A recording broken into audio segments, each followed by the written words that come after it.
اب دیکھیں حضرت اسماعیل علیہ السلام گلا کٹانے کے لیے تیار ہیں. یا ابت افعل ما تؤمر، سورۃ الصافات میں ہے، ابا جان اللہ نے آپ کو جو حکم دیا کر گزرے. عمر کتنی ہے؟ تھوڑی سی.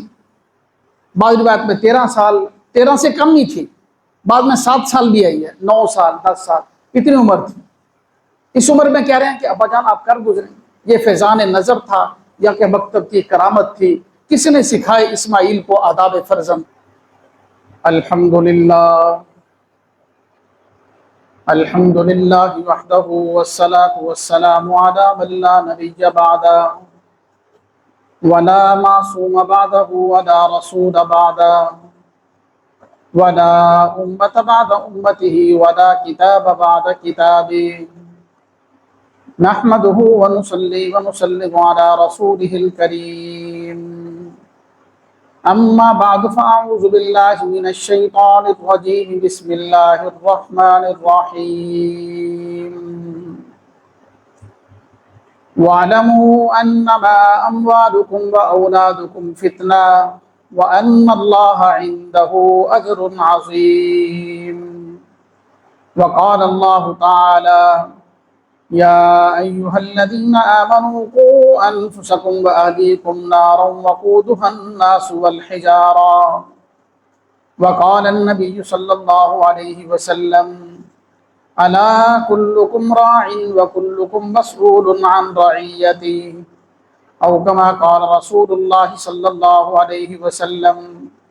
صدق الله مولانا العظيم وبلغنا رسوله النبي الكريم، ونحن على ذلك لمن الشاهدين والشاكرين والحمد لله رب العالمين. اللهم صل على محمد وعلى آل محمد كما صليت على إبراهيم وعلى آل إبراهيم إنك حميد مجيد. اللهم بارك على محمد وعلى آل محمد كما باركت على إبراهيم وعلى آل إبراهيم إنك حميد مجيد. لائق صد تکریم و تعظیم، واجب الاحترام، معزز و مکرم دوستوں اور بزرگوں،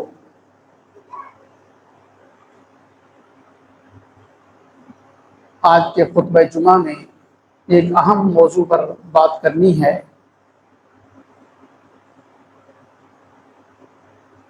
جو کہ ہماری وقت کی ضرورت بھی ہے اور انتہائی اہم بھی ہے.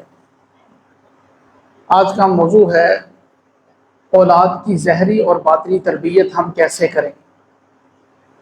اپنی اولاد کی ظاہری اور باطنی تربیت کرنی ہے، کیسے کریں. آپ صلی اللہ علیہ وسلم نے کی، قرآن اس کے بارے میں کیا کہتا ہے، اور آخر میں انشاءاللہ چند وظائف اور دعائیں بھی عرض کریں گے کہ جو ہم روزانہ کی بنیاد پر ان کا اہتمام کریں تو ہمارے بچے نیک اور فرما بردار بنیں گے انشاءاللہ. سب سے پہلے تمہید کے طور پر ہم 1-2 باتیں یہ ذہن میں رکھ لیں. فطرت کا ایک اصول ہے، جو بو گے وہ کاٹو گے. یعنی جو کاشت کرو گے، زمین کے اندر جو بیج ڈالو گے وہی نکلے گا. ایسا نہیں ہو سکتا کہ کوئی کانٹوں کے بیج ڈالے اور وہ یہ امید رکھے کہ مجھے یہاں سے پھول ملیں گے. ایسا کبھی نہیں ہو سکتا. یہ فطرت کے اصول، اللہ تو کچھ بھی کر سکتے ہیں، لیکن اللہ نے جو قانون بنایا ہے فطرت کا، اس کے سراسر خلاف ہے. جیسا کرو گے ویسا بھرو گے، یہ اللہ نے فطرت کا اصول بنایا ہے. ایک بات تو ہم یہ ذہن میں رکھ لیں، اولاد کی ہم نیک تربیت کریں گے تو اولاد نیک بنے گی. جیسا آج ہم کریں گے ویسا کل کو ہمارے ساتھ ہوگا. اولاد کو بھی یہ بات سمجھائی جائے، جیسا تم والدین کے ساتھ کرو گے کل کو تمہارے ساتھ ہوگا. ایک تو یہ بات جو ہے وہ سمجھنی بہت ضروری ہے. اور دوسری میرے عزیز دوستو، یہ بات ذہن میں رکھ لیں ہم کہ جو ہے نا مینرز اور آداب، موریلٹیز، اخلاقیات وہ معتبر ہوں گی جو اللہ اور اس کے رسول نے بتلائی. بندوں کی بنائے ہوئے اخلاق، بندوں کے بنائے ہوئے آداب نہیں چلیں گے. ہو سکتا ہے کہ ان کی پروموشن اتنی ہو جائے اور مطلب ہے کہ پبلسٹی اتنی ہو جائے کہ مقبولیت ان کو مل جائے گی، ٹھیک ہے نا جی. لیکن آداب، سکون انہی آداب کے اندر ملے گا جو اللہ نے اور اللہ کے نمائندوں نے، اس کے پیغمبروں نے اور رسولوں نے بتلائی. ہو سکتا ہے وقتی طور پر ہمیں اچھی لگے کچھ چیزیں کہ جو ہے مغربی معاشرے نے ہمیں کچھ چیزیں دی ہیں، کچھ اخلاقیات، کچھ آداب دیے ہیں. یہاں تک کہ وہ تو یہ بھی سکھاتے ہیں کہ وہ ٹیبل سپون، چمچہ کیسے پکڑنا ہے، ہاں جی، ٹائی کیسے باندھنی ہے، وہ کچھ آداب تو وہ سکھائیں گے. ممکن ہے ہمیں ان کی باتیں چرب لسانی کی وجہ سے وقتی طور پر، ان کے نمائندے بھی ہمارے ہاں موجود ہوتے ہیں جو ان کی پبلسٹی کرتے ہیں، ہماری ذہن سازی کرتے ہیں، ان کی طرف ہمیں توجہ دلاتے ہیں، اور پھر ہم لوگ بھی دھڑا دھڑ بھیڑ چال کی طرح پیچھے لگ جاتے ہیں، ان کی باتوں میں آ جاتے ہیں. یہ ہو سکتا ہے، ممکن ہے ایسا وقتی طور پر ہو جائے، لیکن اس کے اندر سکون نہیں ملے گا. اور روئے زمین پر سب سے بڑی کوئی نعمت اللہ کی طرف سے ہمیں اگر مل جائے تو وہ سکون ہے. سکون کے خزانے اللہ کے پاس ہیں، اور اللہ نے اپنے حکموں کی تابع داری میں رکھے ہیں، اپنے پیغمبروں کی اطاعت کے اندر رکھے ہیں. سکون سارا کا سارا وہیں سے ملے گا. کسی کے پاس پیسہ مل جائے، دولت مل جائے، بڑی بڑی عمارتیں مل جائیں، اور جو ہے اچھی اچھی گاڑیاں، سب کچھ مل جائے، اگر سکون نہیں ہے نا تو وہ شخص سب کچھ کے باوجود بیکار ہے. اس کی زندگی اس کے لیے جہنم بنی ہوگی، وہ زندگی اذیت ہوگی. تو اس لیے میرے عزیز دوستو، اگر ہم سکون چاہتے ہیں زندگی کے اندر تو وہی اخلاق و آداب اپنانے پڑیں گے جو اللہ اور اس کے رسول نے بتلائیں. یہ دو باتیں ہم ذہن میں رکھیں گے تو اگلی بات ہمیں سمجھ میں آئے گی. تو میرے عزیز دوستو، اس تمہید کے بعد ہم اس بات کی طرف آتے ہیں. ہمارا مشاہدہ یہ ہے کہ ہمارے گھروں میں بچوں کی تربیت جو ہے نا، اس کو ہم نے موبائل کے سپرد کر دیا ہے، یا ٹیلی ویژن کے سپرد کر دیا ہے، یا سکول کے ماحول اور ٹیچروں پر چھوڑ دیا ہے. والدین اس پہ خود کردار ادا نہیں کر رہے ہیں. کچھ گھروں میں دینی ماحول ہے تو بہت کم ہے. صحیح سمت نہیں ہے، ہمارا صحیح رخ نہیں ہے تربیت کا، جس کی وجہ سے ہمیں وہ نتائج حاصل نہیں ہو سکتے جو حاصل ہونے چاہیے اولاد کی تربیت. بچے بڑے ہوں یا چھوٹے، ان کی تربیت والدین سے ہوگی. گھر کے ہیرو اور ہیروئن جو ہے نا، وہ ماں اور باپ ہیں، میاں بیوی ہیں. اور گھر کے اندر جو کچھ چل رہا ہے بچے سیکھیں گے وہ والدین کو دیکھ کر سیکھیں گے.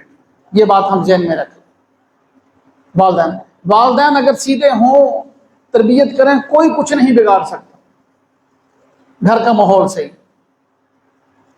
ایک وکیل صاحب ہیں، انہوں نے ایک واقعہ بیان کیا. کہنے لگے میں نے کوئی 5-7 سال پہلے وکالت شروع کی. واقعہ سننے کے لائق ہے، ہم سنیں گے تو ہمیں بات سمجھ میں آئے گی. کہنے لگے میں نے 5-7 سال پہلے وکالت شروع کی تو میرے پاس ایک کیس آیا. کیس یہ آیا کہ خامند بیوی جو ہے نا، ان کا آپس میں گھر میں جھگڑا رہتا ہے. جھگڑا کس بات پر ہوتا ہے؟ خامند تھوڑے سے دینی ذہن کے ہیں اور بیوی جو ہے وہ تو ماڈرن ذہن کی ہے.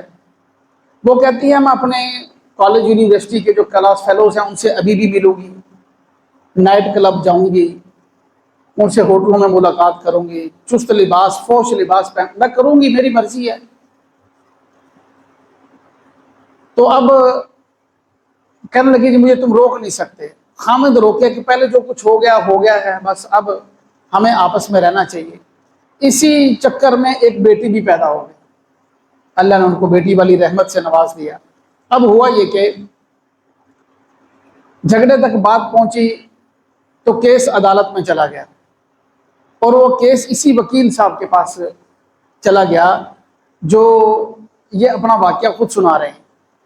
وہ کہنے لگے کہ ہم نے بہت سمجھایا اس خاتون کو، عدالت میں کیس لڑا، اور جو دفعات بنتی تھی اس کے مطابق ہم نے دلائل بھی دیے. جج نے بھی اس خاتون کو بڑا سمجھایا کہ باز آ جاؤ، یہ ٹھیک نہیں ہے، اپنے خامند کی بات مانو، جیسے وہ کہتا ہے وہ ٹھیک کہتا ہے. وہ کہنے لگی جی نہیں، انسان آزاد ہے، میں آزاد ہوں، اور جو ہے آزادی میرا حق ہے، میں جیسا مرضی لباس پہنوں، میں جیسے کسی کے ساتھ اٹھوں بیٹھوں. یہ جو ہے نا نیگیٹیوٹی مرد کی سوچ میں ہے. میں پازیٹیو ہی ہوں. مرد کو چاہیے کہ اپنی سوچ ٹھیک کرے. جیسا کہ آج کل میرا جسم میری مرضی والے ہمیں یہ بات سمجھاتے ہیں. اب بات یہاں تک پہنچی کہ ان کے درمیان جدائی ہوگی اور طلاق ہوگی. اب خامند کو فکر ہوئی کہ میری بیٹی اس کے پاس ہے، وہ تو خود ایسی خاتون ہے، میری بیٹی کو بھی خراب کرے گی، میں کیوں نہ اسے بیٹی لے لوں. کہنے لگے وکیل صاحب کہ وہ کیس بھی میرے پاس ہی آیا. تو ہم نے کیس لڑا اور کہ خامند کی باپ کی کسٹڈی میں بیٹی کو دیا جائے، لیکن وہ کیس بھی عورت ہی جیت گئی اور بیٹی اسی کے پاس رہ گئی. اس جو ہے باپ کو نہیں مل سکی. اب اگلی جو دلچسپ بات ہے آگے وہ شروع ہوتی. وہ کہنے لگے اس وقت وہ بچی جو ہے 12-13 سال کی تھی. 5-7 سال گزرنے کے بعد ایک مرتبہ ہم عدالت میں موجود تھے اور وہی خاتون آئی ہوئی تھی. اس کا یہ کیس ہمارے پاس نہیں تھا، کوئی اور وکیل تھا، لیکن خاتون وہی تھی، سیم وہی کیس لے کر آئی ہوئی تھی. اب بات اگلی جو ہے سمجھنے کی شروع ہوتی ہے. اب وہ کیس عدالت کے اندر ہے. اب ہم کیا دیکھ رہے ہیں کہ وہ خاتون ایک طرف کھڑی ہوئی اکیلی اور اس کی وہی بیٹی جو اس نے کیس جیت کر اپنے پاس رکھی تھی وہ دوسری طرف کھڑی ہے، اور اس نے جو ہے غلط طریقے سے والدہ کی اجازت کے بغیر بھاگ کر جو ہے وہ شادی کر لی ہے. نہ خاندان ہے، کفو نہیں ہے، کچھ بھی نہیں ملتا جلتا. اپنی پسند کی شادی اس نے جو ہے نافرمانی کے طور پر بیوی سے بھاگ کر جو ہے اس نے شادی کر لی. اب وہ ماں کہہ رہی ہے کہ یہ میرے کہنے کے بغیر شادی نہیں کر سکتی، میرے گھر میں آئے، میں جیسا کہوں ویسا کرے. وہ آگے سے بیٹی کہہ رہی ہے نہیں، آزادی میرا حق ہے، میں جو مرضی کروں. میں عرض کر رہا ہوں کہ جو بوئیں گے نا وہی کاٹیں گے، جیسا کریں گے ویسا بھریں گے، یہ فطرت کا اصول ہے. کل یہی خاتون جو ہے اپنے شوہر کے ساتھ یہ سب کچھ کر کے آئی، کہنے لگی تھی فریڈم میری آزادی ہے، آزادی جو ہے میرا حق ہے، مجھے آزادی چاہیے. اور آج اس کی بیٹی وہی کہہ رہی ہے کہ مجھے آزادی ہے، میں یہ کون ہوتی ہے مجھے روکنے والی؟ ماں ہوگی اپنی جگہ ہو. تو اب ایسا ہی ہوا، جج بھی مجبور ہو گیا کیونکہ قانون بنا ہوا ہے. اس نے فیصلہ جو ہے کر دیا. وہ بچی اپنے آشنا کے ساتھ جو ہے، جو اب تو اس کا خامد بن چکا تھا، اس کے ساتھ چلی گئی. اب یہ عدالت سے روتی ہوئی اکیلی باہر جا رہی، خامد کو بھی چھوڑ دیا. وکیل صاحب کہتے ہیں مجھے اس پر ترس آ رہا تھا کہ اس نے کتنی بڑی پاؤں پہ کلہاڑی ماری. یہ واقعات جو ہے نا ہمارے، اگر ہم پیچھے بھی جاتے ہیں، ہم ایسی بات نہیں ہے، پیچھے چلتے ہیں، انبیاء نے، صحابہ نے اپنے بچوں کی تربیت کیسے کی اس پر بھی بات کرتے ہیں. موجودہ دور کے واقعات سے ہمیں کچھ سیکھنے کو ملتا ہے. جب ایک ٹاپک بنایا جاتا ہے اس کے اندر ساری چیزیں ہوتی ہیں، تاریخ بھی ہوتی ہے، موجودہ واقعات بھی ہوتی ہیں. تو اس لیے میرے عزیز دوستو یہ بات سمجھنی بہت ضروری ہے. ایک اور مثال کے طور پر ایک اور واقعہ عرض کرتا ہوں. ایک دوست بتانے لگے کہ میں عرض کر رہا تھا کہ جو گھر میں تربیت ہوتی ہے اس کا اثر ضرور ہوتا ہے اور وہ پکا اثر ہوتا ہے، وہ تبدیل نہیں ہوتا. اس لیے ہم اپنے بچوں کی تربیت کریں، ضرور ان کے موبائل پہ بٹھائیں، ضرور وہ ٹیلی ویژن دیکھیں، لیکن فلٹر لگائیں. جدید ٹیکنالوجی استعمال ہو لیکن ہمیں پتہ ہو کہ ہمارا بچہ کیا دیکھ رہا ہے، کہاں سے تربیت حاصل کر رہا ہے. روک ٹوک ضرور رکھیں، لازمی بات ہے. اور اس کے اندر خامن بیوی کا ایک ہونا ضروری ہے، ایک ہونا ضروری ہے. ایسا نہیں ہے کہ والد ٹوکے پھر ٹوکے پھر ٹوکے، غصہ دکھائے پھر ٹوکے، اور ماں جو ہے نا بیٹے کو گلے سے لگائے، اور ماں جو ہے وہ فرینڈ اپنے دوست بنا لے بچوں کو، اور بچے باپ کو بے رحم سمجھنے لگے. بچے نہ سمجھ ہے نا، باپ تو بڑا بے رحم ہے، بڑی سختی کرتا ہے، ہر بات پہ ٹوکتا ہے، گھر میں آتا ہے تو بس ایک بھونچال آ جاتا ہے، اتنی سختی گھر کے اندر. اور ماں باپ کے جانے کے بعد بس تمہارے پاپا ناراض ہوں گے، غصے ہوں گے. نہیں، ایسا نہیں ہے. ماں کو چاہیے کہ وہ والد کی عظمت اور اہمیت بٹھائے دل کے اندر، کہ اس کی ہاں میں تمہاری بھلائی ہے، اس کی پیروی کرو گے. یہ میں نہیں کہہ رہا، یہ وہ خاتون بھی کہہ رہی ہے، اللہ نے فرمایا ہے. قرآن میں اللہ نے ایک دو جگہ نہیں کئی جگہوں پر فرمایا اللہ پاک نے کہ جو گائیڈنس، جو اللہ پاک، جو والدین کی جو گائیڈنس ہے نا، ان کی جو ٹپس ہیں وہ مستند ہیں قرآن و حدیث سے. اور دوستوں کی باتیں بتائی ہوئی، یوٹیوب فیس بک کی باتیں بتائی ہوئی، اور ماحول سے سیکھی ہوئی باتیں وہ مستند نہیں ہیں. پتہ نہیں کس نے بیٹھ کے وہ سارے مینرز ترتیب دیے ہیں، سارے آداب سکھائے ہیں. اور جو والدین بتا رہے ہیں وہ اللہ اور اس کے رسول نے بتلایا ہے کہ جو والدین کہہ رہے ہیں، اگر والدین سے کسی چیز کی اجازت لینے کے لیے انہوں نے کہہ دیا ہاں، تو بس یہ سمجھ لیں کہ اس کی ہاں کے اندر اللہ نے ساری برکتیں رکھی. اب جس کی طرف بھی وہ قدم اٹھائے گا مٹی بھی اس کے لیے سونا بنتی چلی جائے گی.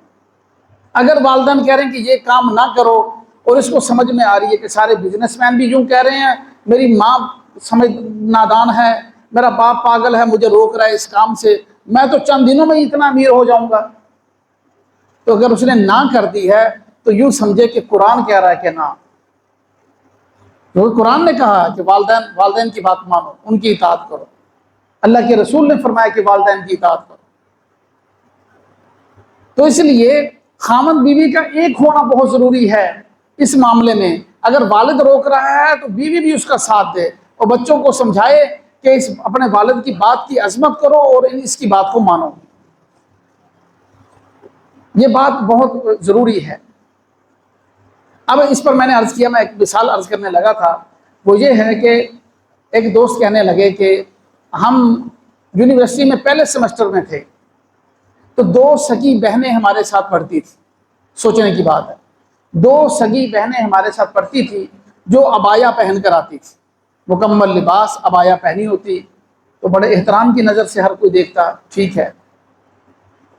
دوسرا سیمسٹر، تیسرا سیمسٹر، جب چوتھے سیمسٹر میں ہم پہنچے نا یونیورسٹی میں، ہمارا آخری سیمسٹر تھا، اور ان کا لباس اتنا واہیات اور اتنا فحش ہو گیا یونیورسٹی کے ماحول میں آ کر کہ سب کو دیکھ کر شرم آتی تھی. یہاں تک کہ جو ہماری بزنس کی ٹیچر تھیں انہوں نے ایک مرتبہ ان دونوں بچیوں کو ڈانٹ دیا سخت کہ یہ کیسا لباس پہن کر آتی ہو. تو وہ کہنے لگی کہ ہمیں آپ کون ہوتی ہیں روکنے والی. انہوں نے آفس میں شکایت کر دی، بلکہ پرنسپل کے پاس ٹیچر کو بلایا گیا کہ آپ بچوں کو ایسا کیوں بولتے ہیں، بالکل بچوں کو کچھ نہ بولتے. تو اب یہ دوست کہنے لگے کہ دیکھو جی گھر میں تو ماحول ہوتا ہے لیکن کیا کریں، یونیورسٹی میں جا کر جو ہے نا وہ بہر کے ماحول میں جا کر بچے خراب ہو جاتے ہیں. میں نے ان کی بات سے اتفاق نہیں کیا، میں نے کہا ایسا نہیں ہو سکتا. جو وہ فوش لباس پہن کے آتی تھی بچیاں، وہ پہن کے تو گھر سے ہی آتی تھی نا بھائی. وہ کہاں سے پہن کے آتی تھی؟ وہ راستے میں پہن لیتی تھی، وہ گھر سے پہن کے آتی تھی نا. اگر گھر میں ماحول ہوتا، پہلے انہوں نے عبایا انٹرنیٹ سے سیکھ لی کہ عبایا پہننا چاہیے، عبایا پہن کے آ رہی ہیں. اب یہاں کا ماحول دیکھا کہ یہاں کے لوگ کس کو پسند کرتے ہیں، عورت کو ڈسپلے کے طور پر استعمال کیا جاتا ہے. ہر ریسیپشن پہ ہم دیکھیں کہ عورت استعمال ہو رہی ہے، اس کو ماڈلنگ کے لیے جتنے بڑے بڑے برانڈ ہیں، بڑے بڑے پوسٹر لگے ہوئے ہیں، عورت کو استعمال کیا جا رہا ہے، دکھایا جا رہا ہے. تو ہم کیوں نہ یہ طریقہ اختیار کریں. پہلے بھی انہوں نے جو ہے انٹرنیٹ سے سیکھا، عبایا پہنتی رہی، چوتھے سیمسٹر میں آ کر انٹرنیٹ سے اور ماحول سے سیکھا اور سیکھ کر جو ہے وہ فحش لباس پہننے لگ گئی. یہ ماحول کا اثر ہے. اگر گھر کا ماحول ہوتا، یونیورسٹی کا ماحول انہیں تبدیل نہیں کر سکتا تھا، انہیں بگاڑ نہیں سکتا تھا. یہ مثال کے طور پر میں نے 1-2 باتیں عرض کی جو ہمارے موجودہ دور میں ہمارے ساتھ پیش آ رہی ہیں. یہ چیلنجز ہمارے سامنے ہیں. تو اس لیے میرے عزیز دوستو، بچے جدید سے جدید ٹیکنالوجی استعمال کریں، سارا دن AI یوز کرتے رہیں، جو مرضی کرتے رہیں، لیکن گھر کا ماحول ایسا ہو کہ وہ دین سے ہٹنے نہ پائیں. والدین کے نافرمان نہ پڑے، بڑوں کے رشتوں کی قدر ہم بچوں کو سکھائیں، رشتوں کی قدر. اب میکے جا رہے ہیں نا، ماں بچوں کو لے کر میکے چلی گئی، وہاں جا کر خالائیں ماموں سارے بیٹھ کر باپ کی برائیاں ہو رہی، اور ماں خود بھی بچوں سے کہہ رہی ہے میرا رشتہ تو فلاں جگہ ہو رہا تھا، اتنے لمبے قد والا تھا، اتنا امیر تھا، آج کل وہ کینیڈا میں لندن میں سیٹل ہو چکا ہے، میں نے تمہارے باپ کے ساتھ شادی کروا کے پھنس گئی. اب بچوں کے دل میں ماں کی مطلب ہے کہ باپ اور اس کے خاندان کی برائیاں بٹھائی جا رہی ہیں، نفرت بٹھائی جا رہی ہے. اور کبھی اس کے الٹ ہوتا ہے، بچے جو ہیں وہ ددیال کے گھر گئے ہیں، وہاں پر چاچو اور سارے کے ساری پھوپھیاں جو ہے نا وہ بیٹھ کر کہہ رہی تمہاری ماما ٹھیک نہیں ہے، ہمارے بھائی کو اس نے بگاڑ دیا ہے۔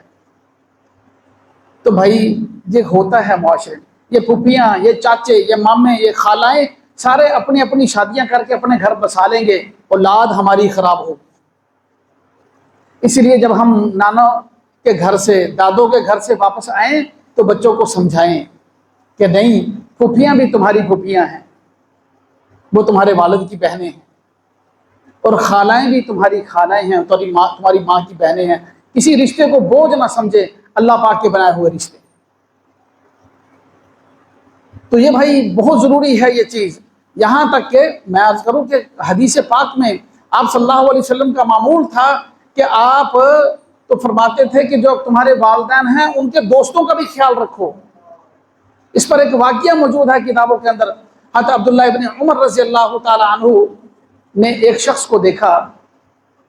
اب یہ ابن عمر رضی اللہ تعالیٰ عنہ جو ہے نا، یہ اخیر صحابہ میں سے، آخر میں جو چند بڑے بڑے شہزادے صحابہ تھے نا، حضرت عبداللہ ابن زبیر، عبداللہ ابن عمر، حضرت امام حسین رضی اللہ تعالیٰ عنہ، محمد بن ابو بکر، حضرت ابو بکر صدیق رضی اللہ عنہ کے، یہ شہزادے چند 3-4 صحابہ بڑے بڑے سمجھے جاتے تھے۔ اس وقت کا یہ واقعہ ہے، ایک مرتبہ ایک بوڑھے دیہاتی شخص کو، بدو تھا، اس کو حضرت عبداللہ ابن عمر رضی اللہ عنہ نے دیکھا۔ تو ساتھ شاگرد تھے، لوگ تھے کہ حضرت عمر کے صاحبزادے ہیں، سب ساتھ تھے۔ حضرت ابن عمر اپنی سواری سے نیچے اترے، سواری گدا جو ہے نا، ان کے حمار، ان کی سواری تھی، نیچے اترے، اور نیچے اتر کر حضرت عبداللہ ابن عمر رضی اللہ تعالیٰ نے ان کا احترام کیا، ان کو سلام کیا، ان کو بڑے ادب و احترام سے بیٹھ کر ان کی بات سنی۔ بوڑھے میاں بات سناتے رہے، پھر اپنا عمامہ اتار کر، واقعہ سننے کے لائق ہے، اپنا عمامہ اتار کر اس بوڑھے دیہاتی کو جو ہے وہ ہدیہ دے دیا۔ اتنی بات کافی نہیں ہے، پھر اپنی سواری جس پر سوار تھے وہ سواری بھی ان کو ہدیہ دے دی، اور خود پیدل چل پڑے۔ تو شاگردوں میں سے کسی نے پوچھا، تابعین اکرام تھے، وہ کہنے لگے حضرت یہ دیہاتی لوگ ہیں، تھوڑی سی چیز دے دو اس پر بھی خوش ہو جاتے ہیں، آپ نے اتنی بڑی سواری ہی دے دی ان کو۔ آج کے زمانے میں کوئی گاڑی کسی کو دے دی، آپ نے سواری ہی ان کو دے دی، آپ نے اپنا عمامہ اتار کر ان کو دے دیا۔ وہ ابن عمر رضی اللہ عنہ نے جو آگے جواب دیا نا، وہ سنے توجہ سے، فرمانے لگے یہ جو بوڑھا دیہاتی ہے نا، یہ میرے والد حضرت عمر بن خطاب کا دوست ہے۔ ہمارا دین تو یہ سکھاتا ہے کہ دوست ہوں ان کا بھی خیال کرنا ہے، چاہے جائے کہ ہم رشتہ داریوں کو بھول جائیں، ہمیں پتہ ہی نہ ہو پھپھو کا کیا احترام ہے، اتنا مقدس رشتہ ہے، پتہ ہی نہ ہو خالہ کا کیا رشتہ ہے، ماموں کا کیا رشتہ ہے۔ تو یہ بات بھی بھائی، رشتوں کی پہچان ہم نے خود کروانی ہے بچوں کو۔ اور اس کے ساتھ ساتھ ایک اور بڑی اہم بات ہے، ایک لمحہ وہ آتا ہے جب بچے ہمارے جوان ہو رہے ہوتے ہیں، بیٹا جوان ہو رہا ہے، اس کو طہارت کے احکام سکھانے، اس کو جو ہے شریعت کے مسائل سکھانے، اخلاقیات سکھانی، یہ ساری کی ساری والد کی ذمہ داری ہے کہ اس کو سمجھائے۔ تو بیٹا اب جوان ہو گئے، اب ناپاکی بھی ہوگی، پاک ہونے کا یہ طریقہ ہے، ظاہری پاکی کا یہ طریقہ ہے، باطنی پاکی کا بھی یہ طریقہ ہے کہ اپنی نظروں کی حفاظت کرو، یہ والد کی ذمہ داری ہے۔ بچی جوان ہو رہی ہے، اس کے ساتھ جو جو حالات پیش آنے ہیں، یہ نہیں ہے کہ اس کو ماحول اور معاشرہ سمجھائے، ماں کا حق بنتا ہے اسے سمجھائے کہ بیٹا ان حالات سے گزر کر بچی جوان ہوتی ہے، یہ کوئی ایسی چیز نہیں ہے، ڈرانا نہیں ہے، بلکہ اس کو حوصلہ دینا ہے کہ یہ فطرت کا ایک قانون ہے، اللہ پاک کی طرف سے بنایا ہوا ہے کہ ان حالات سے گزر کر بچی جوان ہوتی ہے۔ پھر پاک کیسے ہونا ہے، ان حالات کا سامنا کیسے کرنا ہے، حیا کیسے برقرار رکھنی ہے، تو یہ ساری کی ساری چیزیں بچوں کو ہم نے سکھانی ہے۔ اور اس کے ساتھ ساتھ یہ بھی ہم سمجھیں کہ نبی پاک صلی اللہ علیہ وسلم نے کیسے تربیت فرمائی، کتنے پیار سے۔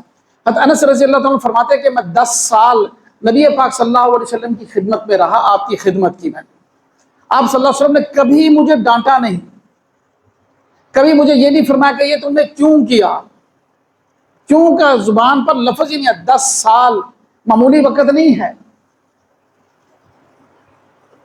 اور پھر اس کے ساتھ ساتھ جو ہے آپ صلی اللہ علیہ وسلم نے مجھے کھانے کے بھی آداب خود آپ صلی اللہ علیہ وسلم بچوں کو سکھاتے ہیں۔ آپ صلی اللہ علیہ وسلم نے ایک مرتبہ مجھے فرمایا کہ انس بسم اللہ پڑھ کر کھاؤ،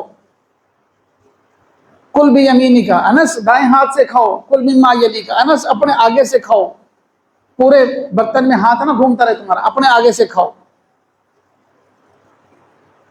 تو حضرت انس رضی اللہ عنہ یہ آپ صلی اللہ علیہ وسلم خود بچوں کی تربیت فرما رہے ہیں، اور بچوں کے ساتھ دل لگی بھی کیا کرتے تھے۔ ہمارے یہاں مسجد میں بچے آتے ہیں نا، بچوں سے غلطی ہوتی ہے، غریب بات ہے، بچے ہیں، غلطی تو وہ کریں گے۔ تو ہمیں سب کو چاہیے کہ وہ جس ماحول سے آئے ہیں نا، یقین جانے انٹرنیٹ کا ماحول ہے، فحاشی کا ماحول ہے، پب جی چھوڑ کر آیا، کو کچھ چھوڑ کر آیا ہے، تو ہم ان کی قدر کریں اور ان سے پیار کریں۔ سب لوگ ان سے، وہ آئے تو وہ اس کو یوں لگے کہ میں اپنے ایسے ماحول میں آ گیا ہوں کہ یہ تو میرا اپنا گھر سے بھی زیادہ یہاں محبت کرتے ہیں۔ غلطی تو ہوگی، پکی بات ہے۔ اب جو صاحب بچے کو ساتھ لے کے آتے ہیں نا، وہ ڈر رہے ہوتے ہیں بیچارے، یار یہ آگے گزر گیا صفوں کے، اس نے شور کیا ہے تو اب یہ سارے لوگ کہیں ڈانٹنے نہ لگ جائیں اس کو، وہ بیچارہ پریشان ہو رہا ہو۔ اس کی بجائے ہمیں بچوں کو، اب میں ایک واقعہ سناتا ہوں مختصراً، کہ ایک صحابی ہیں حضرت عمیر، ان کے بڑے بھائی جو ہے نا، وہ نبی پاک صلی اللہ علیہ وسلم کی خدمت میں آئے نماز پہ، چھوٹے حضرت عمیر بھی آئے، تو وہ بڑے اداس تھے۔ آپ صلی اللہ علیہ وسلم نے ان کے بڑے بھائی سے پوچھا کہ یہ عمیر بچہ جو ہے یہ اداس کیوں ہے؟ تو بڑے بھائی نے بتایا کہ یا رسول اللہ، اس نے نا چڑیا پالی ہوئی تھی گھر میں، بلبل، وہ مر گئی ہے، اس سے اس کو بہت محبت تھی، اس کو اس سے بڑا پیار تھا، وہ چڑیا اس کی مر گئی ہے، بلبل مر گئی ہے، اس کی وجہ سے جو ہے نا وہ یہ پریشان ہے۔ تو نماز کے بعد آپ صلی اللہ علیہ وسلم نے اس کے سر پہ ہاتھ پھیرا اور فرمایا یا عمیر ما فعل النغیر۔ جب بھی وہ آتے نا آپ صلی اللہ علیہ وسلم ان کو چھیڑتے مذاق میں، اے عمیر تمہاری بلبل کا کیا بنا، تو وہ خوش ہو جاتے، اے عمیر تمہاری بلبل کا کیا بنا۔ حدیث کی کتابوں میں صحیح یہ الفاظ موجود ہیں۔ دل لگی ہوئی ہم بھی بچوں سے، اور آپ صلی اللہ علیہ وسلم بچوں کو سکھاتے کہ تم نے سلام میں پہل کرنا ہے۔ ہمارے ہاں ہم زبردستی ہاتھ پکڑ کر کہہ رہے ہوتے ہیں انکل ہیں ان سے سلام کرو، بچے کو بیچارے کو پھر بھی نہیں پتا ہوتا میں نے سلام کرنا، سلام کا ماحول ہی ختم کر دیا۔ تو اس لیے بھائی یہ بہت ضروری باتیں ہیں کہ روحانی، ظاہری اور باطنی دونوں قسم کی ہم نے تربیت کرنی ہے بچوں، اللہ سے، اللہ کا خوف دل میں بٹھانا ہے۔ وہ جہاں بھی ہوگا، جہاں کہیں اپنی نظروں کی حفاظت کرے گا، وہ کرپشن نہیں کرے گا، وہ جھوٹ نہیں بولے گا، وہ بددیانتی نہیں کرے گا، خیانت نہیں کرے گا، اور جب اللہ کا خوف دل کے اندر ہوگا اور ظاہری طور پر بھی پتہ ہو اس کو پاکی کیسے حاصل کرنی ہے، نماز کیسے پڑھنی ہے، اور سنت کا اہتمام کریں ہم۔ ٹیکنالوجی چاہے آسمان پہ پہنچ جائے، سنت ہم نے نہیں چھوڑ، سنت کو پہلے نمبر پر رکھنا ہے۔ ساری دنیا ہمیں جو کچھ مرضی سکھاتی رہے، ہمیں اللہ اور اس کے رسول کا دامن ہم نے نہیں چھوڑنا۔ تو اس لیے یہ بات بہت سمجھنا بہت ضروری ہے۔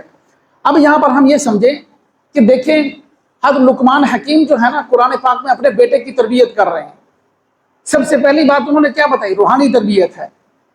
یا بنی انہا ان تک مثقال حبۃ من خردل فتکن فی صخرۃ او فی السماوات او فی الارض یأت بها اللہ۔ اے بیٹے شرک نہیں کرنا، شرک کا ایک ذرہ بھی اگر کہیں ہوگا اللہ اس کو بھی لے آئیں گے قیامت کے دن، مشرک کی تو معافی نہیں ہے۔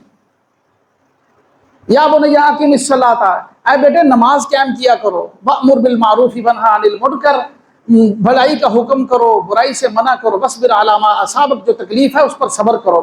ہم نے بچوں کو صبر سکھانا ہے، قناعت سکھانی ہے۔ ایسا نہیں ہے کہ بچوں کو دنیا کی بڑائی سکھائیں، بڑی گاڑیاں دیکھ کر، بڑے بنگلے دیکھ کر بچے پریشان ہو جائیں۔ ان کو یہ کہنا ہے کہ جو اللہ نے دیا اس پر شکر کرو، قناعت اور صبر سکھانا ہے۔ گھر میں خوشی اور محبت رہے، خوشی اور محبت ہوگی، ڈالر بھی آ جائے گا، بلڈنگیں بھی آ جائیں گی، گاڑیاں بھی، سب کچھ آ جائے گا۔ وَلَا تُصَعِّرْ خَدَّكَ لِلنَّاسِ وَلَا تَمْشِ فِي الْأَرْضِ مَرَحًا۔ حضرت لقمان حکیم کہہ رہے ہیں لوگوں سے گال پھلا کر باتیں نہیں کرنی، بدتمیزی نہیں کرنی، زمین پر اکڑ کر نہیں چلنا۔ کسی غریب کو دیکھ کر اس کے جوتے ٹوٹے ہوئے ہیں، اس کے کپڑے پھٹے ہوئے ہیں، تو ہم بچوں کو یہ سکھائیں کہ اس کا بھی احترام کرو، وہ انسان ہے۔ اور وَقْصِدْ فِي مَشْيِكَ وَاغْضُضْ مِنْ صَوْتِكَ، اپنے چلنے میں میانہ روی اختیار کرو، اپنی آواز کو نرم رکھو۔ وَاغْضُضْ مِنْ صَوْتِكَ، قرآن پاک میں لقمان حکیم اپنے بیٹے سے کہہ رہے ہیں اپنی آواز کو نرم رکھو، دھیما رکھو۔ إِنَّ أَنْكَرَ الْأَصْوَاتِ لَصَوْتُ الْحَمِيرِ، سب سے بری آواز گدھے کی آواز۔ اونچی آواز سے ہیلتا ہے. حمیر گدھے کو کہتے ہیں نا, قرآن نے کہا, میں اپنی طرف سے یہ لفظ نہیں بولتا. تو اس لیے میرے اب دیکھیں حضرت اسماعیل علیہ السلام گلا کٹانے کے لیے تیار ہیں. یا ابت افعل ما تؤمر, سورۃ الصافات میں ہے, ابا جان اللہ نے آپ کو جو حکم دیا کر گزرے. عمر کتنی ہے؟ تھوڑی سی. بعض روایت میں 13 سال, 13 سے کم نہیں تھی, بعد میں 7 سال بھی آئی ہے, 9 سال 10 سال اتنی عمر تھی. اس عمر میں کہہ رہے ہیں کہ ابا جان آپ کر گزرے. یہ فیضان نظر تھا یا کہ مکتب کی کرامت تھی؟ کس نے سکھائے اسماعیل کو آداب فرزند؟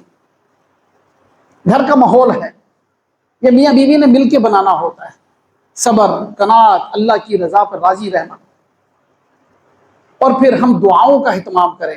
بچوں میں اگر کوئی برائی آ گئی نا, کسی بچے میں کوئی والدین, میں تجربے سے یہ بات کہتا ہوں, 2-4 دن تہجد کا اہتمام کر لیں, اللہ پاک اپنا فضل فرما دیتے. ٹھیک, اللہ نہیں کرنا ہے.